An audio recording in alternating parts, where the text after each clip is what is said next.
From a scientific perspective, focusing strictly on the materialistic manifestation of life on Earth, the destiny of the human body as a life form is death, both individually and collectively.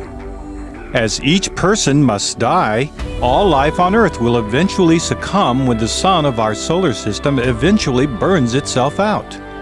If we don't destroy ourselves first or experience some global catastrophe beyond human control, such as a collision with an asteroid or comet, the longer-term demise of life on Earth is probably some billions of years in the future. Perhaps by then humans will have developed the capacity to live in other locations in the universe and thus sustain human life, whatever it might be at that point. This is merely science fiction, but science fiction is somewhat prophetic. In the meantime, life on Earth continues to adapt and evolve, much as Darwin theorized.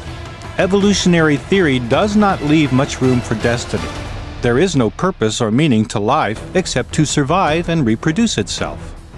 Yes, life does seem to become more complex and diverse over time, but according to Darwinian evolution, there is no specific direction to the process. It is random and blind. Currently, the human form has assumed a predominant position in the tree of life, just as dinosaurs and other creatures did in their own time. But if the past is any indicator for the future, we too shall pass. From a biological perspective, the destiny of the human body is somewhat bleak, considering the spectacular success that it has achieved in evolutionary terms. From a strictly materialistic standpoint, it would appear that death and extinction is the fate of the human body.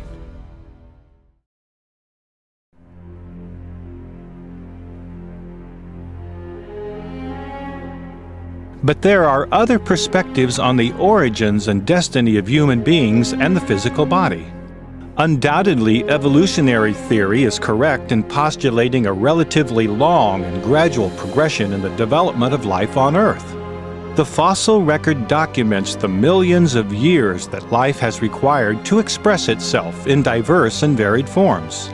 In that sense, physical evolution is a fact. Yet from a metaphysical perspective, all forms of material manifestation on Earth are merely shadows of the realm of spirit. The various biological forms are patterns cast by the divine mind that channels spirit into the material universe. There is purpose and meaning to the process that exceeds survival of the fittest. This is particularly true with regard to the human body. The Casey creation story describes soul involvement in the development of life on Earth.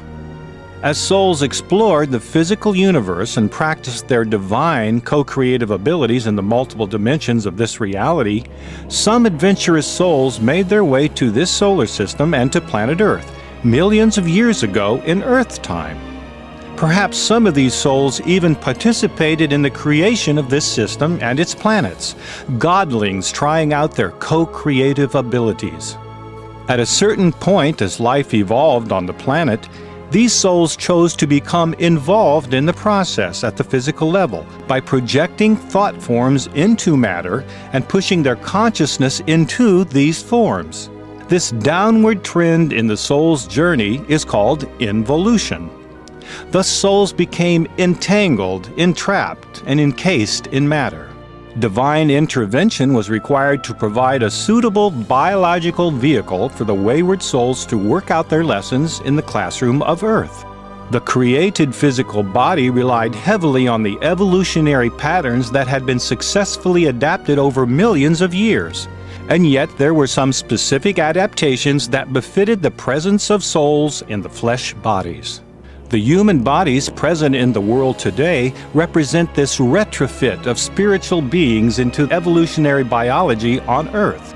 As souls continue to grow and develop in terms of spiritual awakening, the human body will continue to change and evolve as an appropriate vehicle for soul expression and development.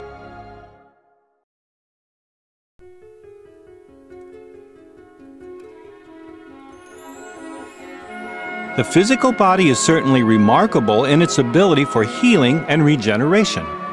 The Casey readings insist that with proper care and attention to assimilations, eliminations, and attunement of the glands, especially the pineal gland, the human body can be sustained for hundreds or even thousands of years. In fact, the readings state that this has actually been achieved in ancient times. Considering that one of the goals of the modern science of aging is the perpetuation of the body and extension of the lifespan, this would seem to be a probable direction in terms of human evolution. From a broader perspective, the upward evolutionary swing in the soul's experience on planet Earth is defined by stages of development called root races. Over thousands of years of Earth time, the human body has been transformed, raised in its vibratory rate to better accommodate soul development. As with the spiritualization of desire in a previous lesson, so the physical body is being spiritualized, enlightened to a higher purpose in those individuals focused on a spiritual ideal. As the forerunners in this evolutionary process, spiritual masters throughout the ages have achieved a degree of enlightenment that radiates a higher energy pattern. The body of Jesus after his resurrection exemplifies the destiny of the body in its glorified, enlightened state. The concept of a glorified body filled with light from within will be explored in greater detail in a later lesson. It is this eternal, celestial form that is the destiny of the body.